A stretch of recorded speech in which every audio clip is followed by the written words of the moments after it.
morning, everybody, and thank you so much for having me here today.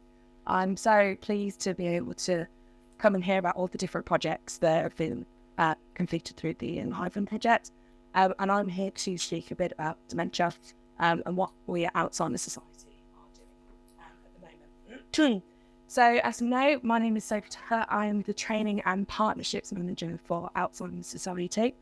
I've been with the Society for nearly 10 years now, in a range of roles, but I'm going to talk to you a little bit more about what I do and what my team focuses on a little bit later on. Brilliant. Okay, right. So, just a bit of an introduction then. If you're not familiar with us at Alzheimer's Society, we are the UK's leading dementia charity. So we have been working for over 40 years to improve the lives of people living with and affected by dementia. We work across England, Wales and Northern Ireland, and we focus on all aspects of the condition. And we do this by focusing on support. So this could be our local support services that operate across the country, or it could be through our universal services that are available to people regardless of where they are and where they live and what they're doing. We also know that research is so important for the future, and we fund lots of different research to look at ways to get an earlier diagnosis for people, how to innovate care, but also to develop really targeted treatments. So we're actually currently funding over 600 different research projects in different areas. We want to make sure that we are also the loudest voice campaigning for a difference of people living with dementia. We want to make sure that that future is better for people. And we do this by holding decision makers to account. We use evidence, and we work with a range of campaigners to amplify the voices of people living with dementia. Ultimately, we want a world where dementia no longer devastates lives. So, just some facts then to start with about dementia. So, as you've heard, there's currently about 900,000 people living with dementia in the UK, but this is set to rise to 1.6 million in 2040, which is an astonishing amount of people. So we also know that there are over 70,000 people living with young onset dementia. So by this, we mean people who are under the age of 65 that develop the condition. Sometimes we can think of dementia as affecting only older people, which just isn't the case. And younger people have a range of different difficulties that they need to overcome as well. It can take much longer for young people to get a diagnosis and could be quite challenging. But people might also be working, and they might also have young families that they're supporting. So in England, it's estimated that 39% of people with dementia living in care homes, whereas 61% live in the community. Does that surprise you at all? I think sometimes we also think that people with dementia are in need of a lot of additional nursing care and support needs. And again, this just shows that there are so many people living in the community. And as we've heard, you can't see when somebody has dementia. So you're likely to be coming into contact with lots and lots of people that either have dementia or might be dementia in the future. And then this one, I quite like this fact as well, that in 2021, there was a survey of 2,000 adults, and they looked at which conditions those people feared getting in the future. And it was found that nearly 50% of those feared developing dementia the most. And that was against cancer, heart disease, diabetes, all those other conditions. So it just goes to show that there's still so much fear out there for people, and that can delay people going to their GP, talking to somebody about issues they might be experiencing, and therefore delay the diagnosis of dementia, and therefore delay further treatments that they will need in the future. And then finally here, we've got £16.9 billion is spent each year on social care for people living with dementia. Now that is a staggering amount of money. I can't even comprehend the amount of zeros that would be in the figure. And I know that this goes to people who are really in crisis at that particular moment in time. What we need to do is be able to provide support earlier for people so they don't get to that crisis point and they have the services and support they need early on. So hearing about some of that then, what are we at Alzheimer's Society doing? So we have developed our Help and Hope strategy from 2022 to 2027, and this is our framework of priorities for how we want to bring about change for people living with dementia. We made sure that our strategy was informed by people living with dementia who were able to come share their experiences and shape what our priorities should be.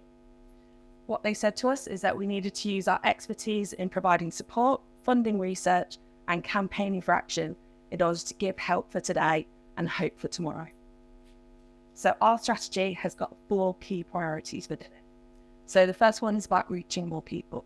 We know we do not reach everybody living with and affected by dementia, and we need to change that, particularly people who are not able to access support themselves or people from underserved communities that are just not getting the right support that they need.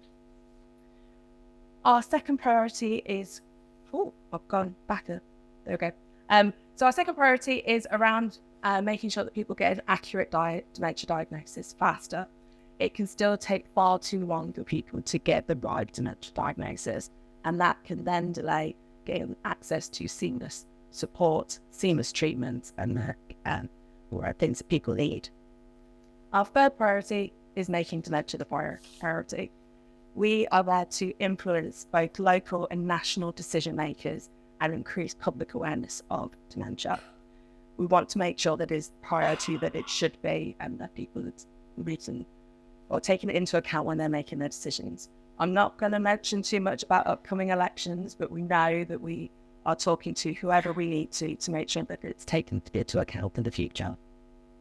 And lastly, our final priority is around increasing our impact.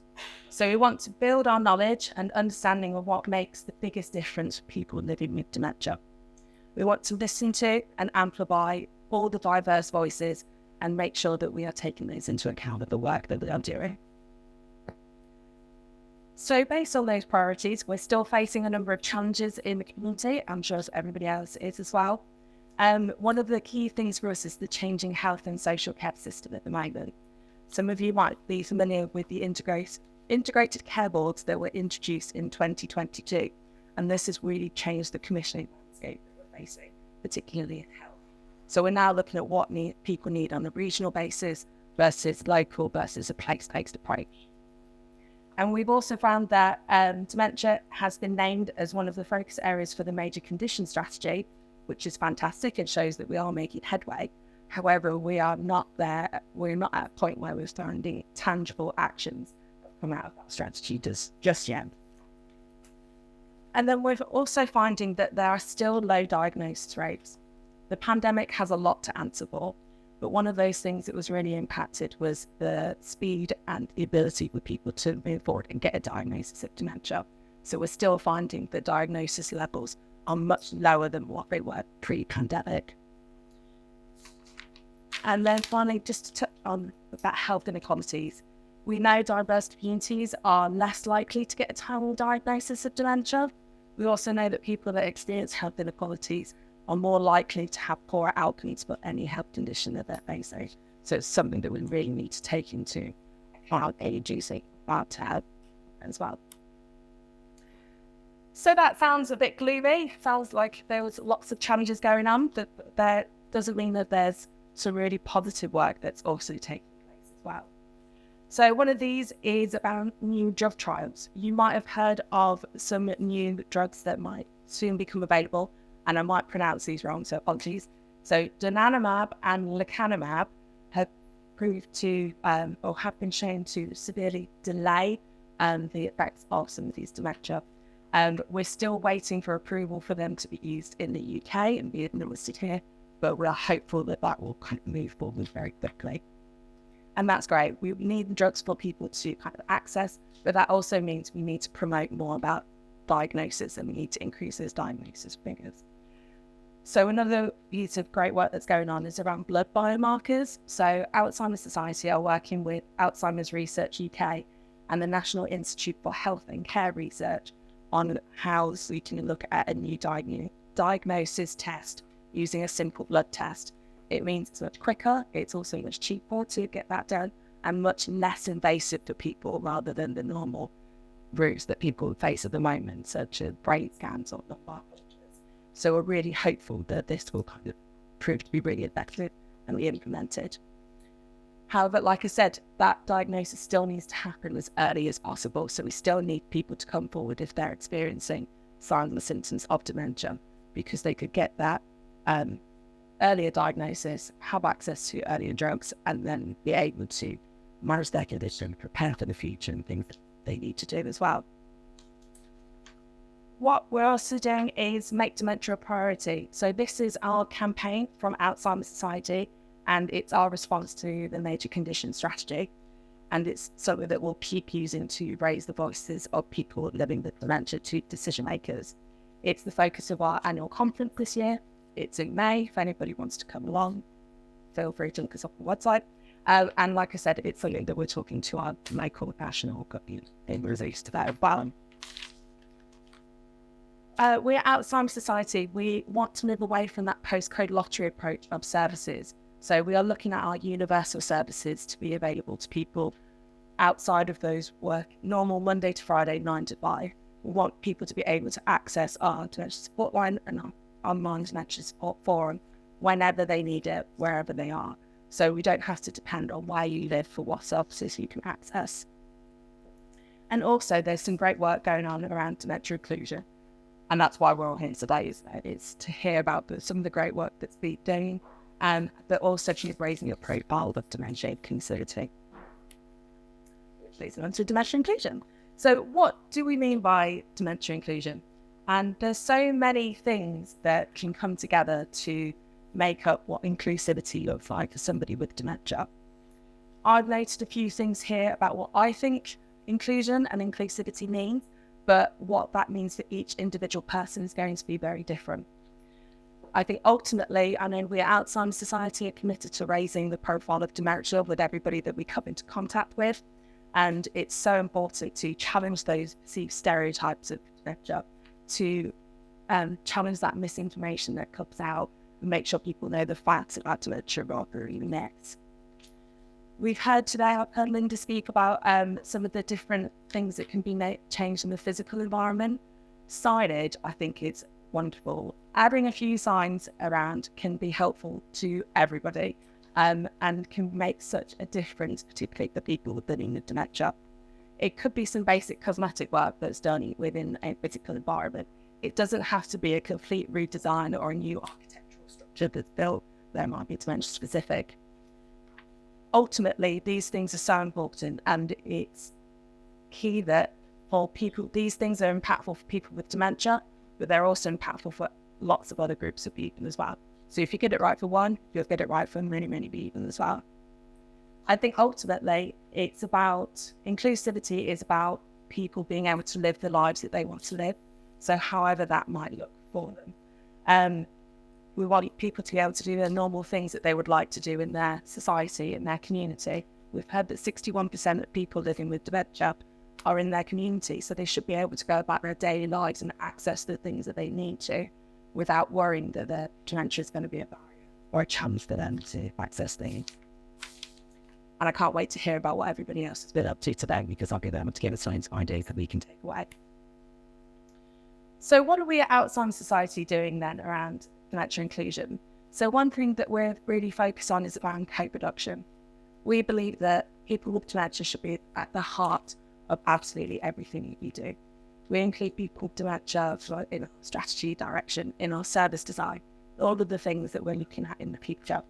And we want people to bring their expertise of living with dementia, but also their other skills and experiences that they have, because it brings such a richness to the work that we're doing and gives us such a great focus for the future. As I've said, the changing health and social care environment has got a massive part to play at the moment. And we want to make sure that the services that are needed locally are co-produced with people living with dementia, so they can really say what is meaningful to them in their local area, because we can use this to speak to our commissioners about what people actually need in the area.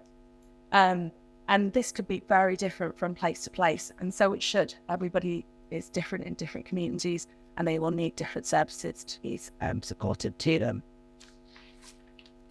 We're also doing a lot of work on influencing. I've spoken about that a lot, so I'm not going to meander on that for quite a while. But please be assured we are speaking to locally, nationally, anybody that we can do about dementia to make sure that they're aware of the issues that people face with it as well. We want to training, and I told you we'd come back to me, my team, eventually. So my team is responsible for all of our external training that takes place outside of Alzheimer's Society. We have a range of courses which you can go through from anything from dementia awareness all the way through to end of life. And although our training is more for professionals in the health and social care sector, it's really applicable to anybody within that environment. And what's really exciting about our training is that it's able to bring together the most up-to-date research, the most up-to-date information about dementia, and also the voices of people living with dementia to create a really impactful learning experience that can be used to make sure that people are knowing how they can work with people with dementia in their community, what the changes that they can make to do that. If you'd like to know any more about our training offer, shameless plug here from me, my contact details will be on the next slide, so please do feel free to have a chat with myself, or I'll be here during the day. So please do come and have a chat with me then as well. Another focus for my team is around our partnerships. So we work with lots of different organisations in a range of ways.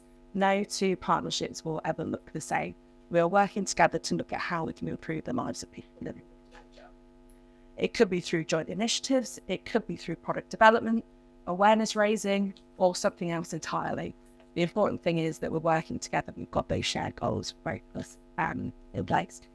And it felt really relevant to this audience and to this space that I'm so pleased to be able to share that we at Alzheimer's Society are going to be working with the National Trust for a further 3 years to extend our partnership working here. We'll be working together on lots of different initiatives as we go through our partnership, but ultimately our goals are around dementia-inclusivity, increasing understanding of dementia, but making sure that visitors, volunteers, colleagues, staff, everybody knows about the partnership, how they can get involved, and the difference they can make. So any National Trust colleagues here, big shout out to you. Lovely to see you. See you later. But yeah, that's coming to the end of my bit today. So I just want to say thank you again. I hope you enjoyed the rest of your day. My contact details are here, and also our training inbox is also here as well. Please do get in touch if there's anything you'd like to discuss, any questions that you have that you'd like to speak to myself or one of my team about. We're always happy to have a chat. And if there are any questions, I'm happy to take some there if I can answer.